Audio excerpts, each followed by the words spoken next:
Okay, so this is going to be the simplest version of this dish. Some people use onions, all kinds of fancy stuff. I'm not going to use anything like that. These are the fundamentals, the basics. And first of all, of course, we need some minced meat. And the trick to making Swedish meatballs is to use a combination. It could vary 60-40, 70-30, it's up to you, but you should always have a mix of beef and pork. That's what makes it Swedish meatballs. If you go all beef, you're making Italian meatballs or something else, I don't know. But if you're making Swedish meatballs, you gotta go beef and pork, okay? Next ingredient is gonna be eggs. And eggs are really just there to keep it all together. You could actually skip the eggs. Okay, and the last thing we're going for here is butter. And we're talking real butter here. Actually, this is Finnish butter. The meat is Swedish and the eggs are Swedish, but the butter is Finnish. And that makes sense because not only are the Finns our beloved neighbors, but Finland actually used to be part of Sweden for hundreds of years. So I can hear them go like "Paska ruotsalainen" when I say that. But hey, it's still the way it used to be a long time ago. Okay, so let's get to it. Oh, forgot one thing. Two things actually. Pepper and salt. But you probably guessed that anyway, so alright, let's get to it. Okay, so the next thing I'm gonna do is mixing the eggs. Now I'm actually gonna go for 2 eggs. So there's one. There you go.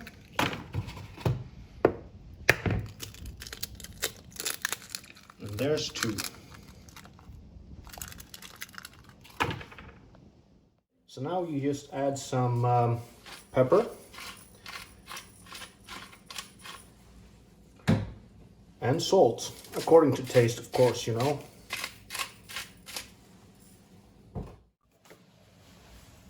Okay, so now all we need to do is mix all these delicious ingredients together, until it looks good. This is gooey and nice. Starting to feel a little bit Italian coming on, Oh, sole mio, be mine tonight. Io sono svedese, but I love Italian culture and especially the cuisine. The food is, oh my, it's good, I'm really happy that we share this tradition of making meatballs with them. I'd go for, some like the Swedish ones, some like the Italian ones. I'm Swedish, I should be biased, but I'll go for meatballs and frikadelli any day. It's really nice. So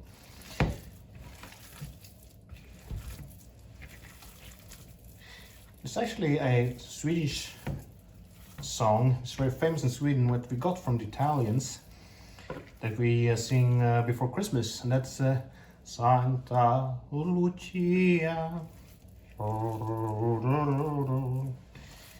It's a nice song. Okay, so finally what we need to do is making the actual meatballs. So we just grab a little bit of meat like that. It's sticky. And we roll them.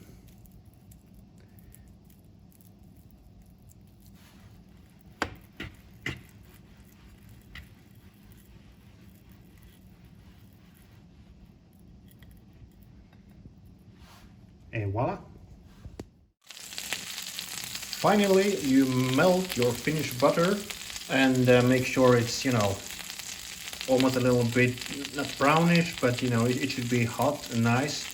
And then you put in your little meatballs.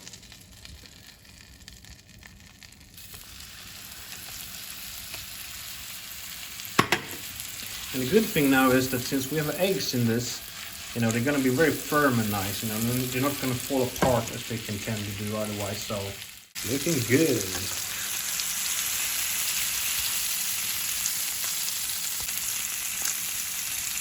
come on. There you go.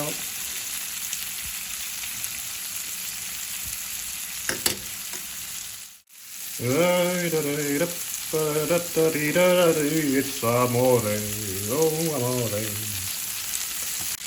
Now you probably want to put your put down the level on your stove, so to speak.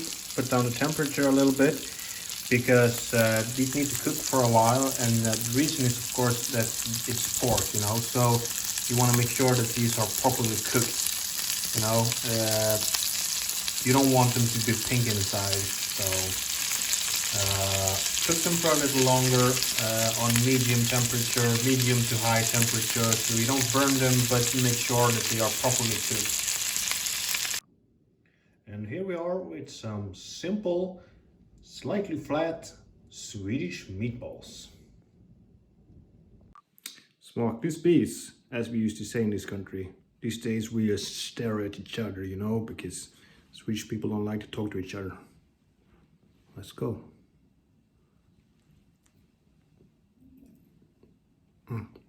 Oh yeah. A little spicy, but that's good. The pork is making them much more fatty, you know. That's really good. If you want to serve them the Swedish way, you serve them with a sauce made from what's left in the pan, and with a little bit of cream in that, and then potatoes, some pickled cucumber, and lingonberry jam, or pure lingonberries. With me, I'm actually gonna eat mine with pasta, so there you go.